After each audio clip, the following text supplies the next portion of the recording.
I think we're on, everybody. I think we're on. I'm running solo for now. Okay? Look, Ma, no hands. So if we're on, and I'm going to check right now. If we're on, let's see if we're on. I don't see yet. Here we go. Here we go. Here we go. Let me see. Are we on? Are we on? Are we on? Yes, we are. Greetings, blessings, and good fortune to everybody. It's a Thursday. The Thursday before Christmas. Yes, it is. So here we are in the studio. Most people are on vacation. Joe's he's a little late. He's just a little detained, if you will. And he'll be here shortly. But he told me how to do this, and here we are. 97.7 FM, KCYP, the city out of McAllen, Texas. That's where we're broadcasting from and what we're broadcasting on. The Bitcoin Otter Show. Here we are. Here we are. So, Matt, you were asking earlier where we were. Now we're on. Let me see if you're in the comments here. We'll find that, and we'll get into that. We got some a lot of things to cover today, but I do want to say that I'm glad to have everybody here. Okay, so it's let's see, we're not coming up yet on any comments, and if you're just tuning in, we're the Bitcoin Otter Show here, KCYP 97.7 FM here out of McAllen. I'm going to check what's going on here in my notes, and then we're going to get right to you. And we are on. So, what a week. What a week. We have had a crazy week, ladies and gentlemen. Just insane. The things that have been going on, the things that are inexplicable, okay? In, how would you say, regular land, regular country, regular sane nationalities, unlike the United States, okay? It's just the things that are going on now are way, way outside of the pale. We have, and this is in no particular order, okay? We have Donald Trump being gagged, figuratively. So we have, what else do we have here? A presidential candidate being taken off of a ballot in Colorado. It's no surprise that all of the judges that came upon this ruling were appointed by one political party. Okay? That's no surprise. And we all know what political party that is. Okay? It's no surprise that Joe Biden, this Joe is definitely not Joe Biden. Okay? Glad to see Joe here. He's in the house. So, what we have is a political system run amok. We also have a guy in this Joe Biden character who claimed in the beginning of this fiasco, which, some people call the Biden administration, a vote for decency. Okay? A vote for decency would be a vote for, hey, Sue, good to see you. Matt, Brian, and Renee, good to see you guys. A vote for decency, he said. A vote for Biden is a vote for decency. Tammy, good to see you. So if we were to vote for Biden, according to his people, that we would be voting for decency. Let me ask you, what is a Senate staffer cornholing his compatriot on the Senate floor in the realm of decency? I just would like to know that. Joe, is it okay to say cornhole on the air? I'm not getting a ruling yet. What I'm getting at is, this is crazy. No, I mean, could you imagine trying to explain this jackassery to your grandparents? I mean, I used to think of these things in a way such as, how would I ever explain to my grandfather that a cup of coffee costs $7? You can't. He would call me crazy if I ever bought one. But how do you explain this kind of stuff to your grandpa? How would you explain this craziness to someone who grew up in a more sane era? To someone who is accustomed to sanity in politics? I mean, yes, it's always been crazy to an extent, right?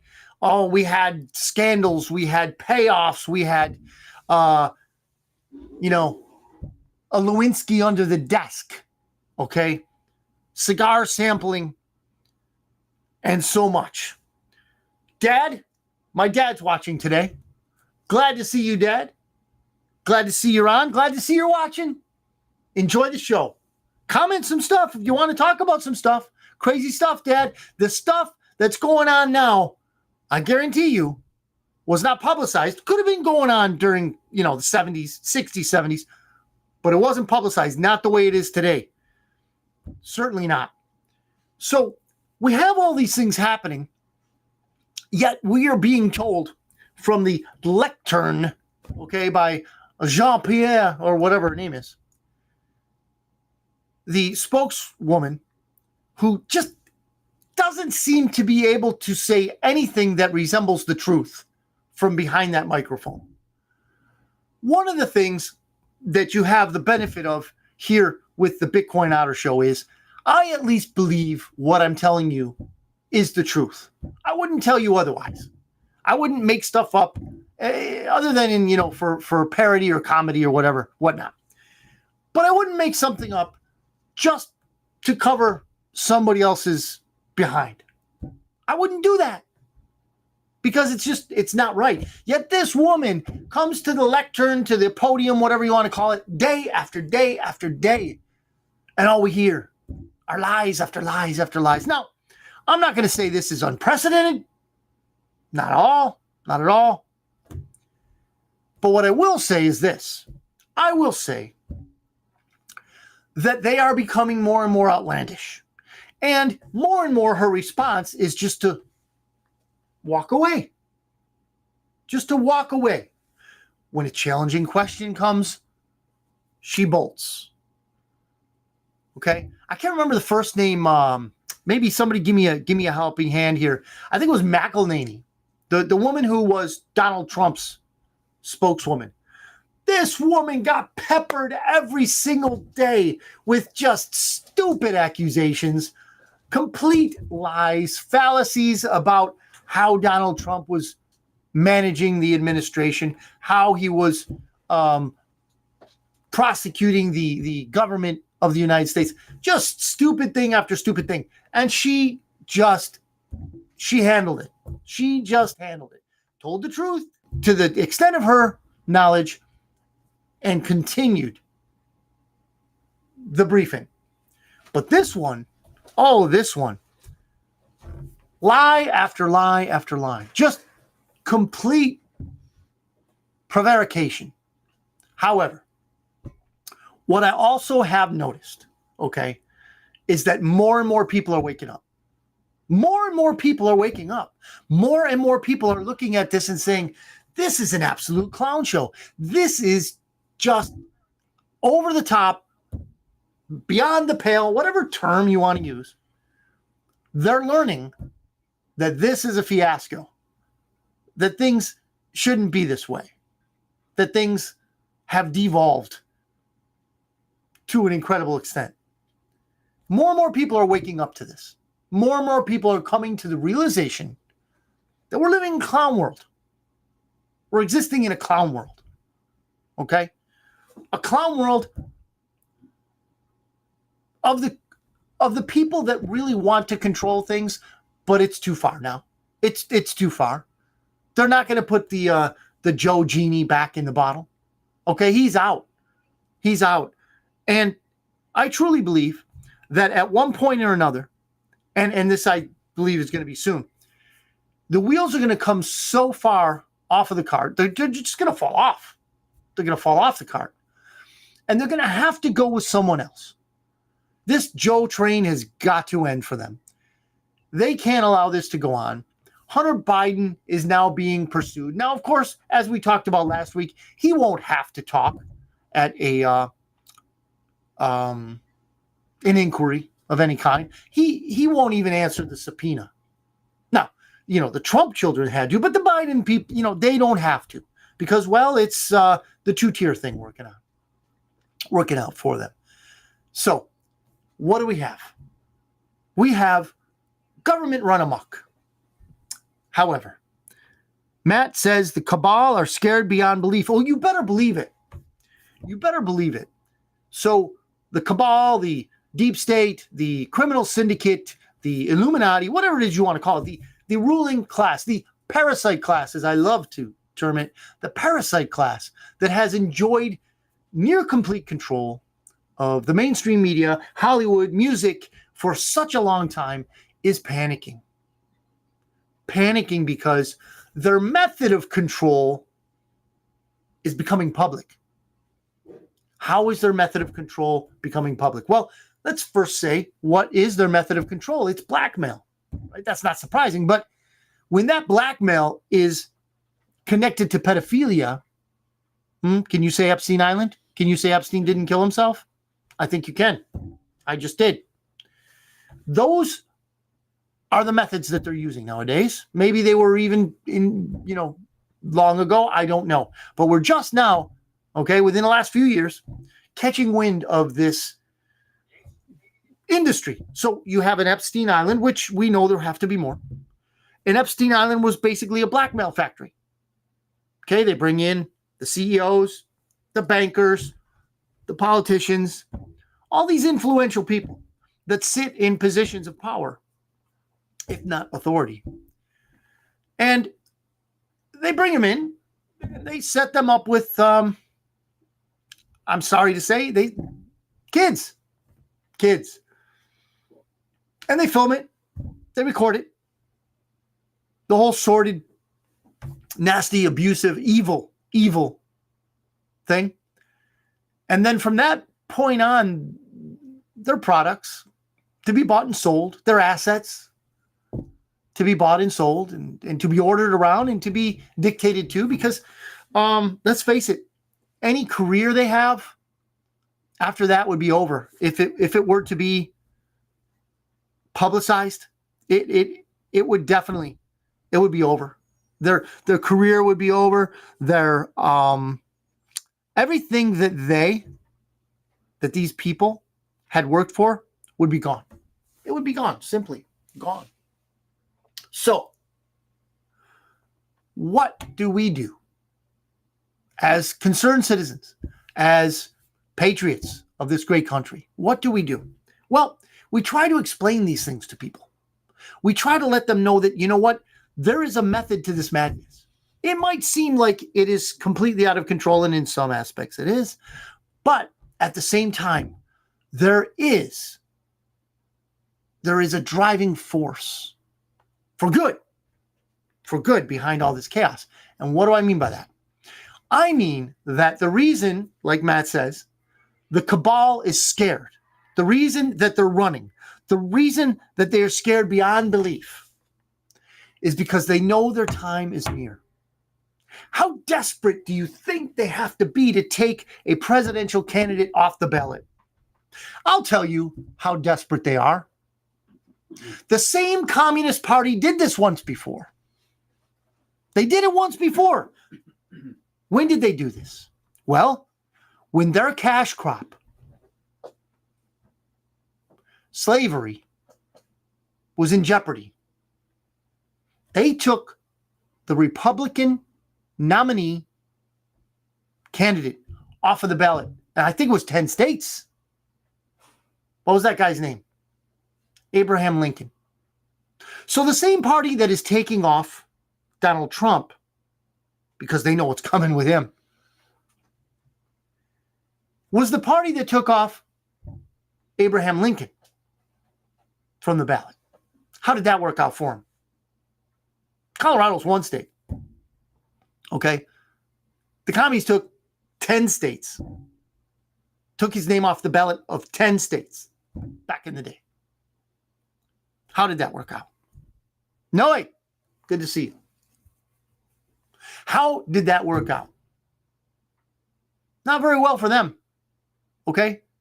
The slaves were freed. Their plot was lost. They lost. And they're going to lose again. They're going to lose again, ladies and gentlemen. I would love to be the bearer of good news, and that's what I'm doing. The usual suspects are going to lose, and they're going to lose big. And Lord willing, they will lose soon.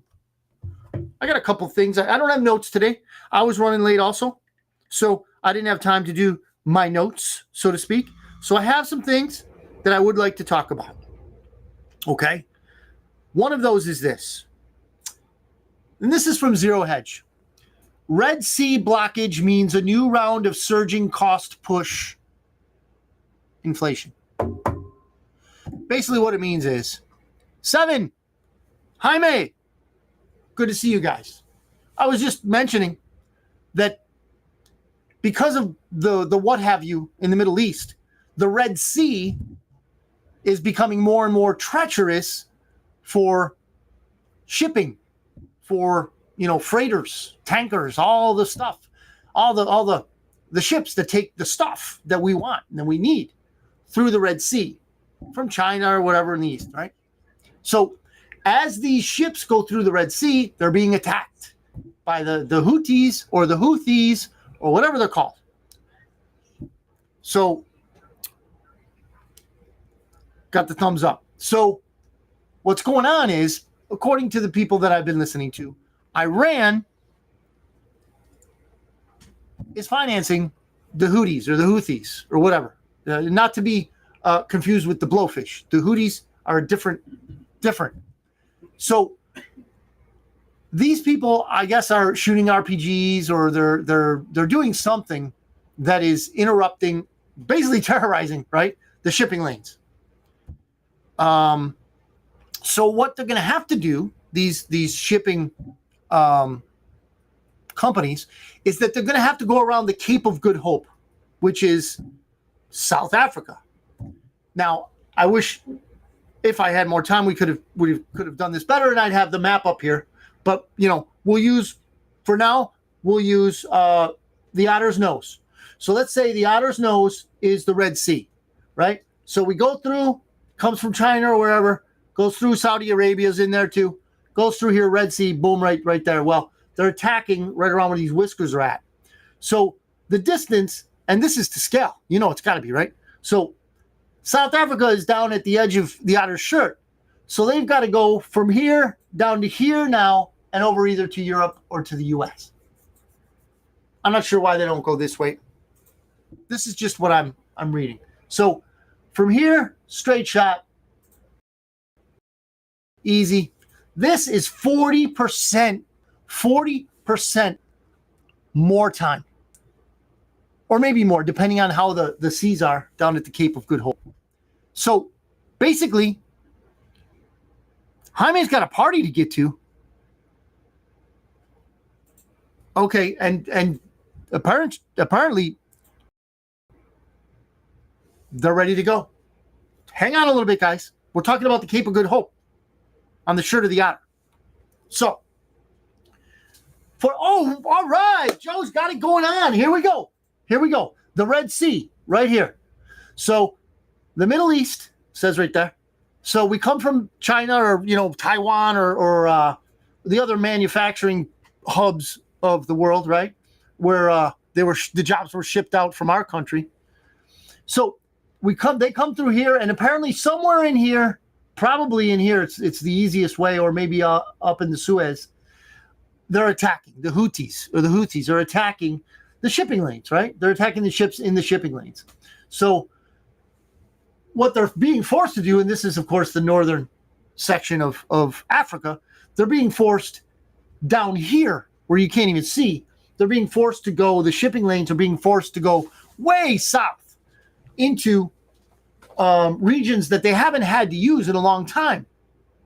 It's a very time consuming. I think it's more dangerous. But basically, for you and I, because we're not going to travel those shipping lanes, for you and I, what that means is higher costs and long delays. That's basically what it means. Matt says, I'm not factoring in the flat earth. You know, I kind of went there, Matt, when I said that they couldn't go this way. You know, if they could just go this way, they wouldn't have to worry about the hooties, much less the blowfish. So if they could just go that way, but they're not going that way, why? Just one of those things that make you go, Yeah. Thank you for pointing that out, Matt. So this is a mess, as with everything else that we're going to see. And it's not even 2024 yet, ladies and gents. It's not even 2024. We're going to have a literal party on the Bitcoin Otter Show. That might be the party you can check it out, Jaime. Are you making anything over there, Jaime? Are you making any mixed drinks? What have you over there? Just wondering. And if so, what? But we're just warming up. These freaks are just warming up. They're just getting warmed up. Who knows what 2024 is going to bring? A lot of theories out there, a lot of stuff going on. One of them, let me just bring up one. And Matt, I know you're on board with this one. You know what's going on with this one. It's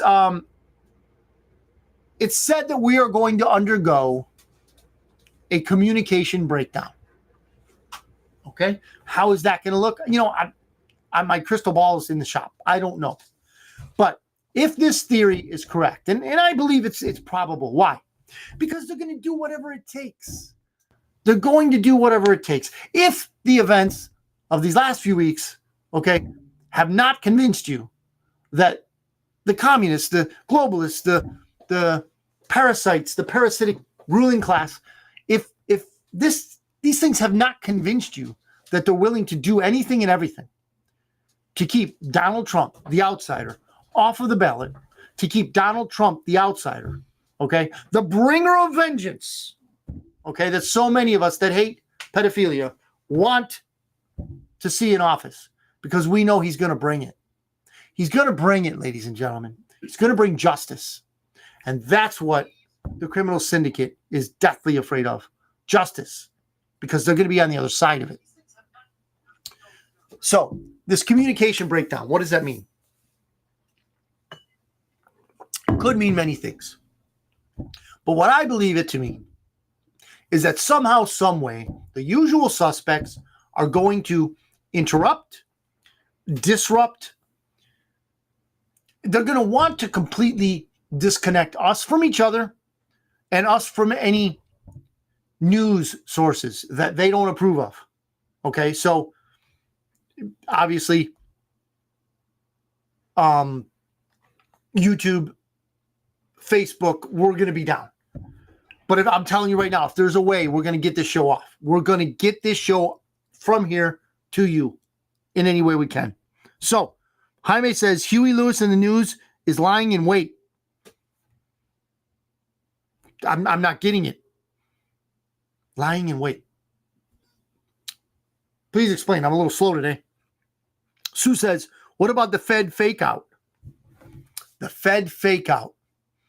Meaning, oh, yes, I get what you're saying and where you're going. The Fed fake out. Thank you, Sue. The Fed fake out is a tactic they use when, well, there's two aspects to this. Let me start the first one. The Federal Reserve, in these cycles that they create, crash, rinse and repeat, the Federal Reserve will do a fake out, meaning they have hiked the rates so high that our economy has been crushed. Our economy has been hurt beyond anything that they're willing to admit right now. So what they're going to do is lower those rates because it's already passed. We have been in a recession for a very long time, and we are heading headlong downhill into a depression. As Donald Trump says, it's the D word, depression. Okay? We are going headlong into a depression. So the Federal Reserve and the cronies, the scum that owns it, are basically going to fake us out. How are they going to do that? They're going to lower the rates.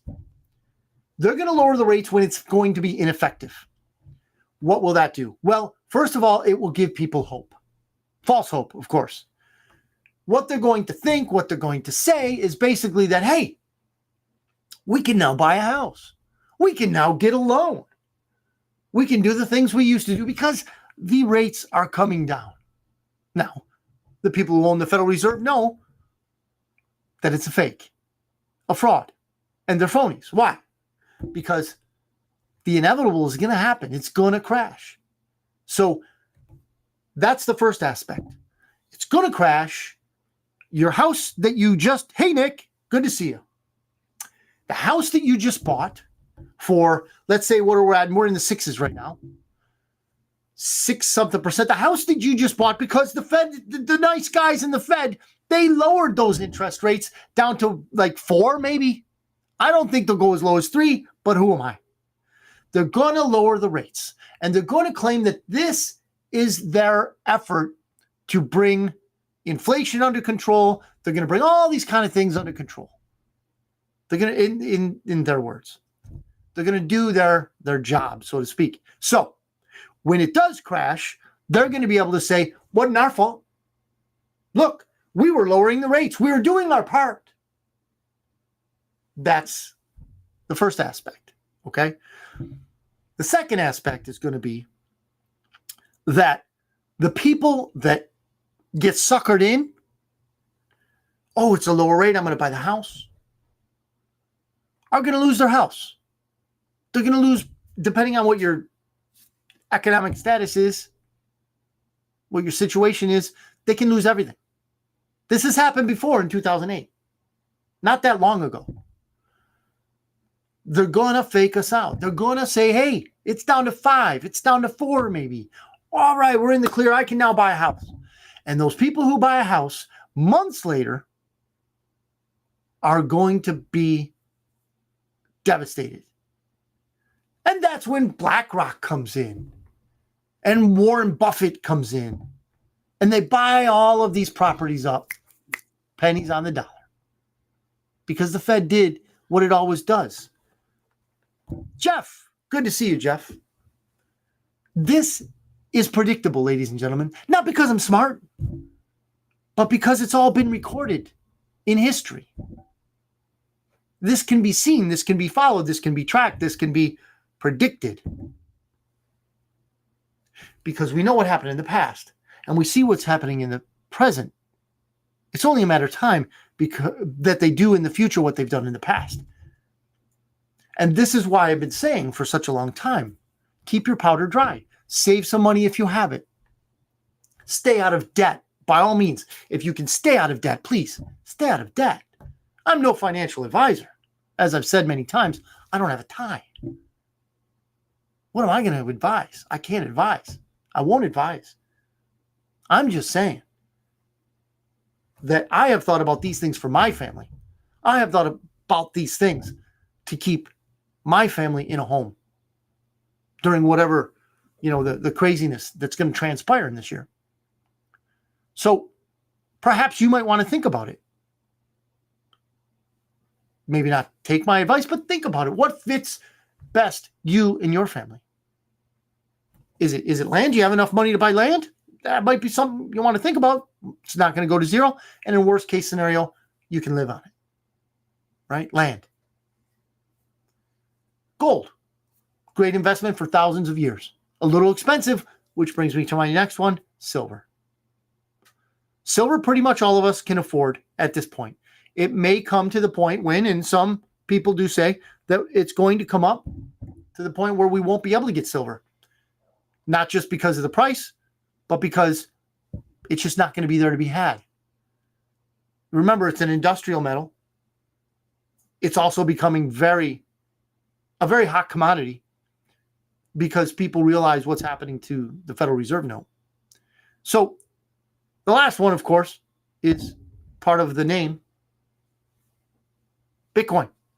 Bitcoin Otter, right? So Bitcoin is what I believe to be a viable hedge against inflation, a viable investment that won't go to zero. That's what I believe. Now, there are some billionaires out there like Michael Saylor, Saylor. Look him up. He just keeps loading up. He's got a venture capitalist fund that he runs. They just keep loading up on Bitcoin. If you don't want to take my word for it, and I completely understand it, take a billionaire's word for it. Or don't. It's completely up to you. What I'm recommending is you do something. Stock up on food. Get yourself a ham radio. Yeah. Communications. Very important. Make sure one of your buddies, or more than one, has a ham radio. Your family.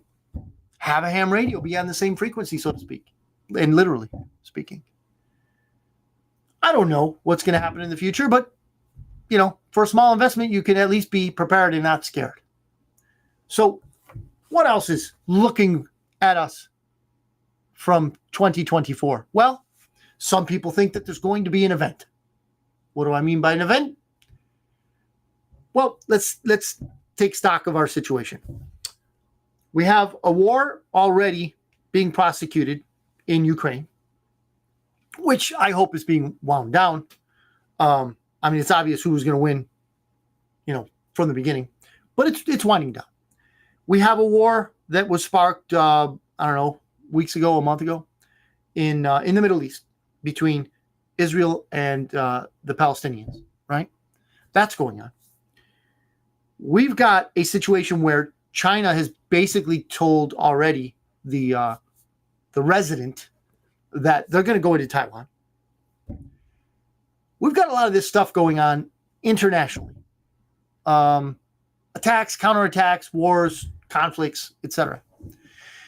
And then we have this nonstop invasion from the south of us. Military-aged males coming in. Oh, yeah, sure, there's a ton of family units coming in, too. They want their cash cards. And they're getting them. They're getting them, ladies and gents. They're getting your tax dollars. They're probably slurping on Slurpees, grabbing 7-Eleven burritos, all that good stuff that you're paying for. So they're enjoying their time here in America. The Chicagoans, the New Yorkers, all of those people that are having to give up part of what they are accustomed to receiving from the tax dollars of the surrounding residents, they're not so happy because they're not receiving what they're used to, accustomed to receiving. So, an event.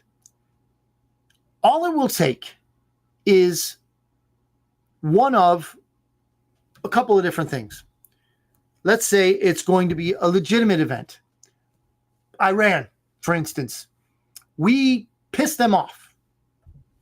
And they already have, and we know they have, because we've seen publications. Open source intelligence. Let me definitely put that up. Mike, good to see you. Open source intelligence tells us that we have seen Hamas in Mexico, Hamas in I guess they're coming up into the United States. So that's part of the Iranian thing. That's part of what they're using to mess up Americans, right?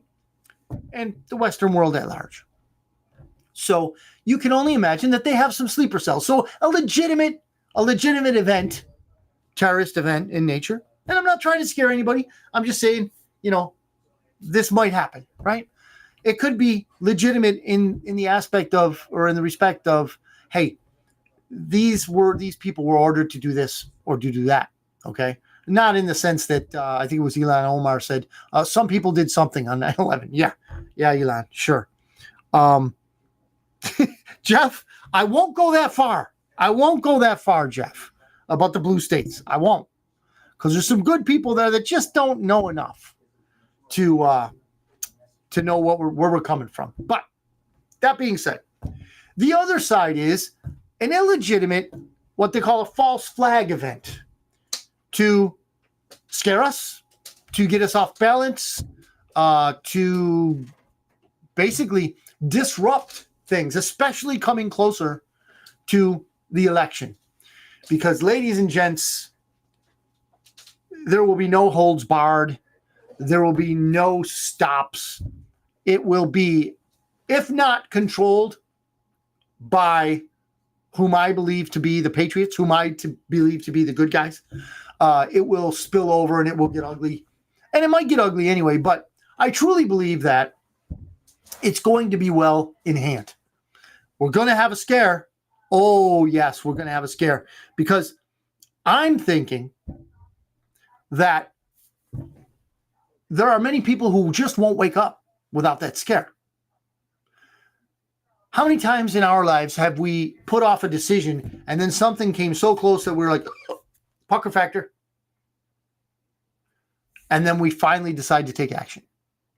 That is going to be the people that are still watching news. There are people who still watch news on TV, believe it or not. And they listen to the people that are on the news. I watched that movie that's on Netflix now, you know, Obama's network. It's called Leave the World Behind. What do I believe about that? I mean, you may have seen it, Leave the World Behind. It's what I call predictive programming.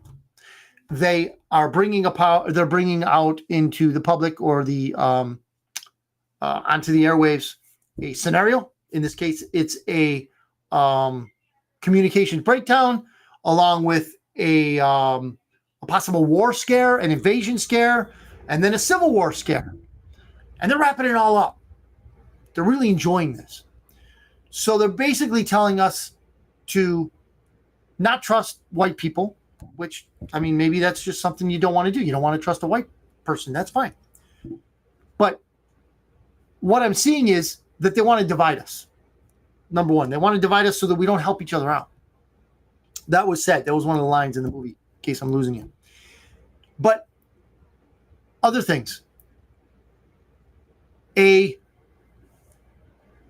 was mentioned that one of the characters had a connection to one of the people that we're always talking about, the usual suspects, who then claimed to this character that, you know what, there's really nobody in control. Yeah, sure, we're going to believe that. Then they're going to have us afraid of, well, not only each other, but invading countries. So if you haven't seen it, at least give it a look. It's like 2 hours long, a little bit longer. And then they have another movie coming out now called Civil War. So they definitely want us to fight each other. But we're not going to do that. Why? Because the good guys are going to take control. Not in a way that the bad guys are going to like, of course, because they're going to throttle them. Is Antifa going to be out there? Yes. BLM? Yes. Those feds, the white guys with the khaki pants and the masks on and all that, they got they're going to be out there. The Nazi flags and all that. They're going to be out there. But we're not going to bite. Unless they come into our neighborhood, that's a different story. I understand. We're going to fight for our own.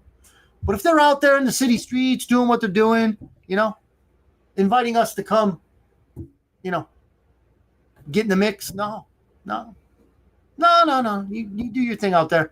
Because what's going to happen and again, bitcoinotter.media@gmail.com, I will send you what I have used to come to the conclusions that I come to and that I'm telling you about. I believe that the military, not the TV generals, like Donald Trump says, the TV generals, no, but the real generals, the people that are really in authority, in positions of authority, in charge, they are going to take control. They're going to grab the reins, so to speak. I think to a large extent they already have it. But my role here is to keep you apprised of the events as I see them coming down the pike. So, We're almost to the 7 o'clock hour here, Central Time, maybe 8 o'clock in the Eastern Time. And what I'm wanting to leave you with is this. On December 21st, today, we are a mere 4 days away from the celebration of a great event. Was Jesus born on the 25th? I don't think so. But it doesn't really matter because we can celebrate his birthday whenever we feel like it. So this coming 25th of December, we're going to celebrate the birth of who I believe to be the Savior of the world. Many people have many different beliefs on this. The Bible was faked. The translations are off. Jesus didn't really die on the cross, etc., etc., etc., etc. I'm not asking you to believe me. Check out the Bible. If you've never read the Bible, I guarantee you're going to be surprised at what's in it because the people who represent the Bible don't usually represent it. It's something you need to read, to experience, to believe, to understand, and then make your decision. Now, I also wish you a Happy New Year. You and your families, a Happy New Year, because New Year's can be new beginnings. And the things that have occurred in 2023 that we have control over can be changed and made better for ourselves and our families in 2024. And that's what I'm going to be praying for. That you will be well, that you will be prosperous in 2024. Now, you're probably thinking, Otter, you just went through all this stuff. These things are going to happen in 2024. It's going to be crazy. Yes, I understand that. But there will be good things coming out of this. We must go through the darkness to get to the light. There will be good things that will come out of this. There will be bad things happening. I understand. But there will be good things, good results from this time of trouble. Okay? I believe personally, I want to leave the show at this. I believe personally that when we are done with this time, and I hope that it will happen within about a year to a year and a half, that we will be set up for a time of prosperity and freedom that we have never seen. That our children will enjoy opportunity and freedom in the United States of America that we never experienced. Okay? I hope and I pray that our children will not be saddled with debt as we are. That our children will not have unjust taxes foisted upon them. Their wages stolen before they even arrive in their bank account. That's what we've had to deal with for life, right? I call taxes theft. That's just me. It's me. Income taxes. Horrendous. Horrendous. But it's a fact of life. Okay? Now, in closing, I would like to say that you have a Merry Christmas, a happy one, and a Happy New Year. Lord willing, we'll be on again between Christmas and New Year. I look forward to it. Sam, good to see you. I look forward, I really do, to every show that we do. I enjoy doing this. I love seeing the comments and the people that check out the show. And even after, we get somewhere between 200 and 250 views a week, a show. I'm so grateful that people check in and check out what it is we're talking about here. I'm going to do another, maybe into the new year, I'll do another sponsorship drive and we'll have some sponsors for you. Thank you, Tammy. Merry Christmas to all, says Tammy. And Merry Christmas to you, Tammy. Thank you for tuning in. Thank you for blessing us with your presence. And I pray that God above blesses you and yours with prosperity, grace, and happiness. May he protect you and your loved ones, your home, your hearts, and your bodies. Thank you for tuning in. Have a Merry Christmas and a Happy New Year from the Bitcoin Otter Show and the crew. Renee's here. Joe's there. Thank you. Have a great day.